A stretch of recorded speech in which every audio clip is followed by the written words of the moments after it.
Welcome back to another edition of Just an Opinion. Growing up in the 80s, I watched a lot of cartoons. He-Man, Thundercats, Transformers, but my favorite of all time was G.I. Joe. He'll fight for freedom wherever there's trouble.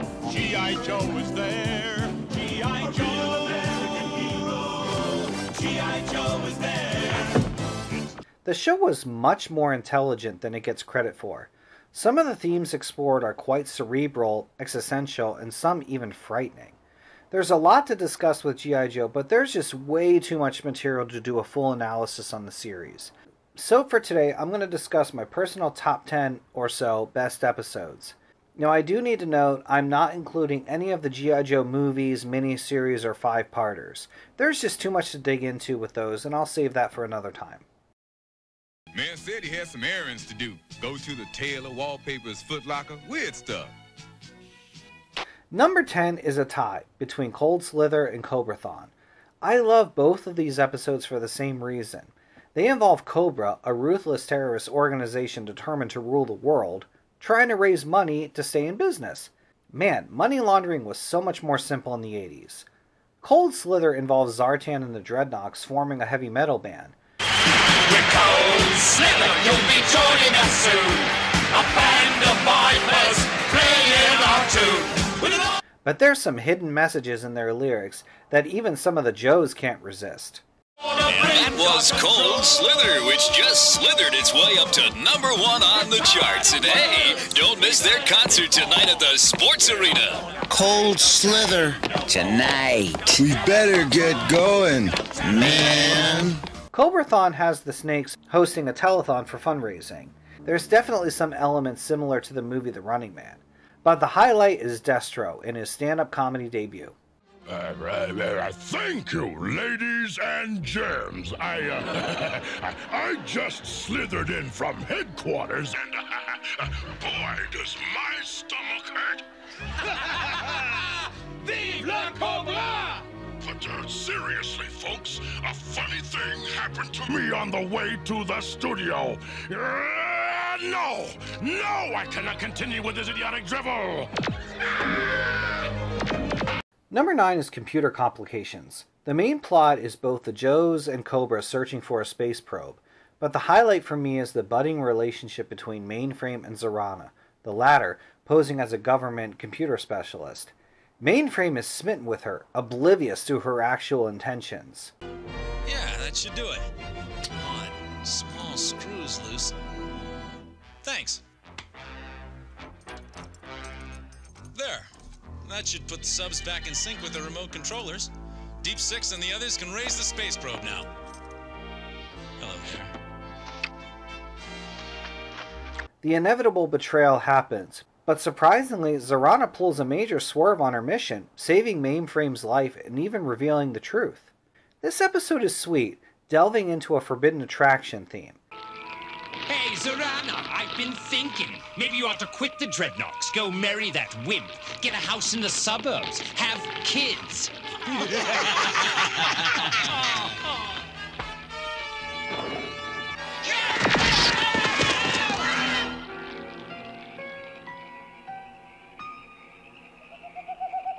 Mainframe and Zarana's connection would be touched upon in a later episode, the former having visited the Fountain of Youth. Zarana! I figured we'd run into each other again, Mainframe. Yeah. Number 8 is Captives of Cobra. This episode features Cobra kidnapping and brainwashing not the Joes, but their family members. No! Shipwreck! What are you doing? No! Oh, Jesse! Sean! No! This was unique since the Joes seemed somewhat isolated and rarely spoke of personal lives and family. Hold it! You'll have to visit your family later! We've got an emergency! Oh, but my mom is making gumbo. The fact that their own flesh and blood were being used against them created a new sense of vulnerability that they had never encountered. Father, stop! Sean, Brian, Frank, put down your weapons! Jesse, it's Uncle Hector.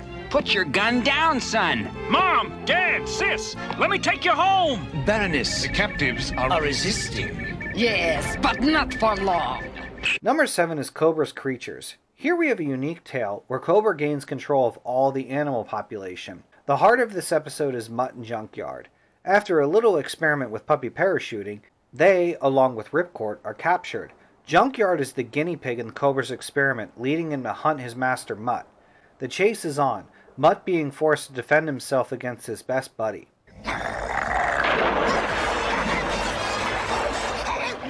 Stay back, boy! I don't want to hurt my best pal! I'm sorry, boy. Honest I am. The bond between the two is tested.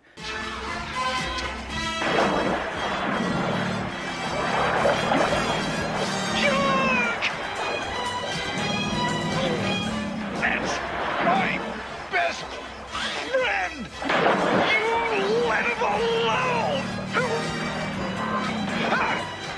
But thankfully, all is resolved by the end.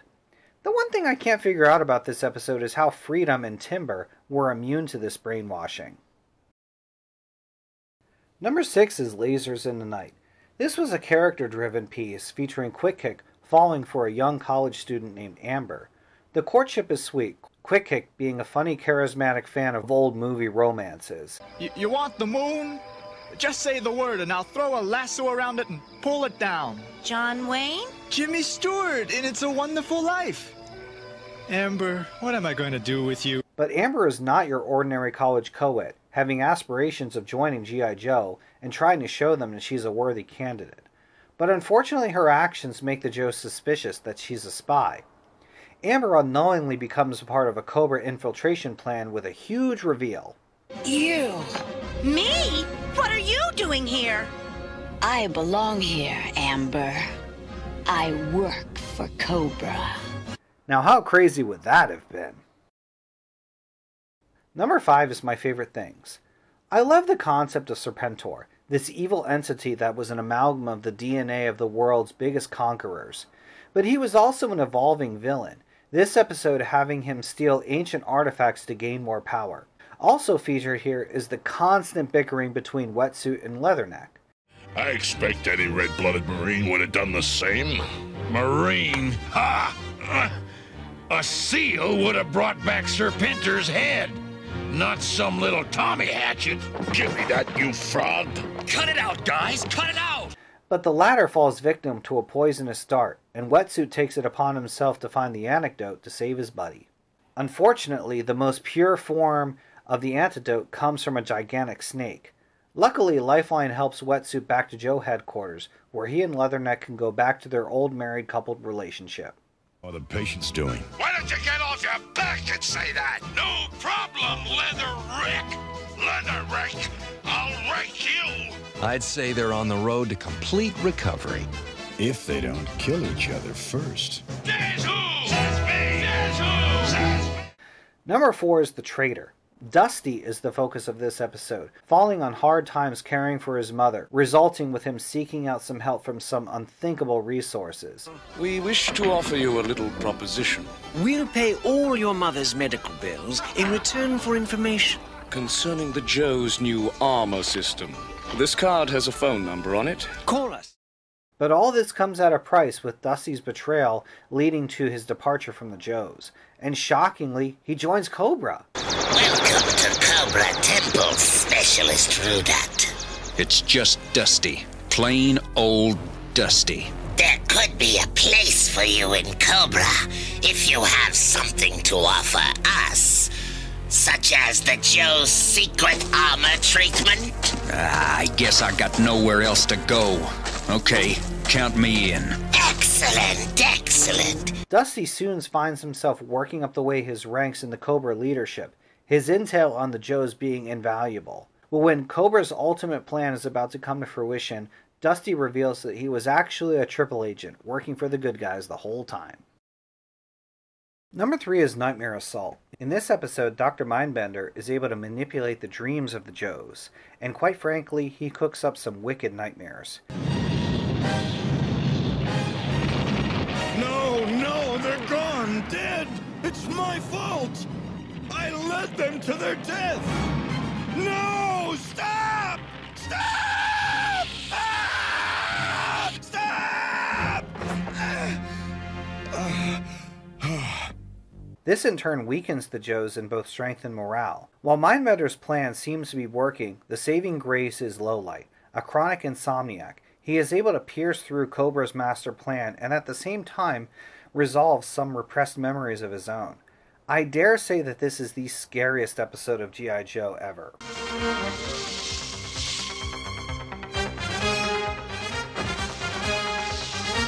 No!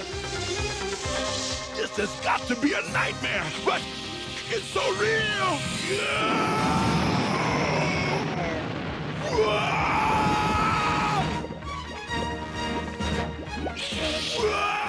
Iceberg! The movie's not that scary. Number 2 is Worlds Without End. This episode has the character Steeler wondering if it really matters in the end whether G.I. Joe or Cobra win. I've had it. Nothing ever changes. Cobra hits us, we hit them, over and over. Hey, sometimes it does seem like there's nary an end in sight.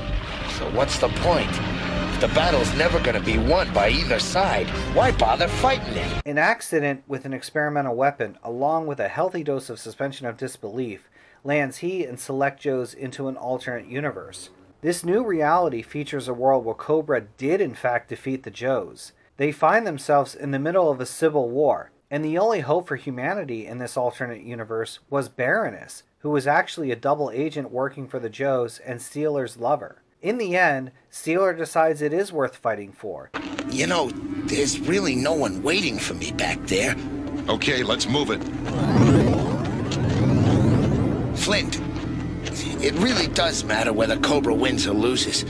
I see that now, and I want a chance to do something about it. I'm staying here. Well, count me in too, old buddy. I ain't letting you hog all the glory. Flint, I heard what they did to me.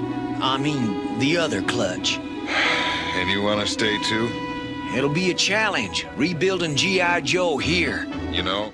Number 1 is There's No Place Like Springfield. Without a doubt, this is one of the most trippy episodes of the series. On a covert mission, Shipwreck is injured and awakens from a coma with amnesia and finds that he's married with a family. Not only that, but Cobra was defeated, large part by him, and he can now enjoy a happy retirement. But something is not right for Shipwreck. He seems to be missing memories from the past 6 years and is plagued by headaches and nightmares.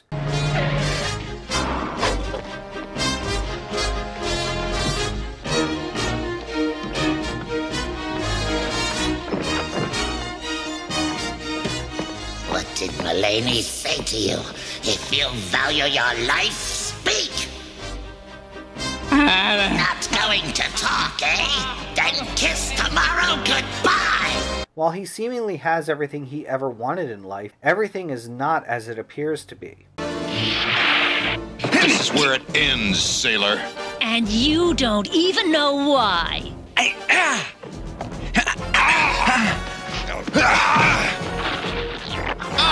Clint, what's happening to...